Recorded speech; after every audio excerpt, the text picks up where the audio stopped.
হচ্ছে প্রাতিষ্ঠানিক দুর্নীতির ক্ষেত্রে এই কমিশন গঠন করে দেওয়া হলো এবং আরেকটি কমিশন গঠন করা হলো যা নারী এবং শিশুদের উপর অত্যাচারের ঘটনা তদন্ত করবে, যার মাথায় থাকছেন অবসরপ্রাপ্ত বিচারপতি সমাপ্তি চট্টোপাধ্যায়। গত কয়েক বছরে পশ্চিমবাংলায় মহিলাদের উপরে, মা বোন দিদি এবং শিশু কন্যাদের উপরে যে ধরনের অত্যাচার হয়েছে, স্পেশালি এসসি এসটি এবং মাইনরিটিস মহিলাদের উপরে যেভাবে অত্যাচার হয়েছে, এই বিষয়ে আরেকটি কমিশন আমরা তৈরি করেছি, আমাদের কমিটমেন্ট ফুলফিল করলাম। এর চেয়ারপারসন করা হয়েছে কলকাতা হাইকোর্টের রিটায়ার্ড জাস্টিস শ্রীমতী সমাপ্তি চ্যাটার্জিকে। সেখানে মেম্বার সেক্রেটারি আমাদের এডিজি র্যাঙ্কের আইপিএস অফিসার আমাদের শ্রীমতী দময়ন্তী সেন, তাকে মেম্বার সেক্রেটারি করা হয়েছেন। মূলত মেম্বার সেক্রেটারিরা আমাদের গভর্নমেন্টের পক্ষে সমস্ত কোঅপারেশন করবেন এবং নেতৃত্ব দেবেন।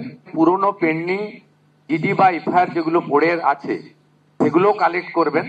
প্রয়োজন হলে ফাইনাল রিপোর্ট দিয়ে দেওয়া এফআইআর গুলোকে, চার্জশিট গুলোকে নতুন রিওপেন করা, নতুন এফআইআর নেওয়া এবং চার্জশিটে সাপ্লিমেন্টারি চার্জশিট দেওয়া এবং দৃষ্টান্তমূলক শাস্তি কনভিকশনের ব্যবস্থা করা, সেটা মাননীয় দময়ন্তী সেন মহোদয়া, member secretary of this commission, under the guidance এবং under the recommendation of the chairperson retired justice Samapti Chatterjee, তার গাইডেন্সে করবেন।